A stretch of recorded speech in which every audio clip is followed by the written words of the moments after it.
Demak, keyingi savolingiz osteoxondrozni qanday qilib bilsa bo'ladi? Menda osteoxondroz bormi, yo'qmi degan savolingizga javob bermoqchiman. Osteoxondrozni oddiygina simptomlari bilan ham ajratib olsangiz bo'ladi.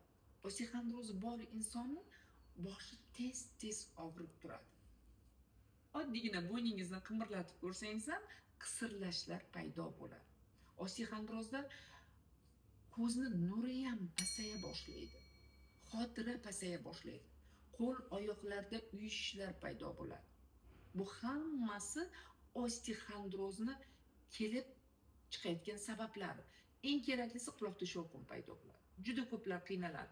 Lorga boryapman, tekshirtirdim, quloqimda shovqin ketmayapti deb. Bu osteoxondrozdan.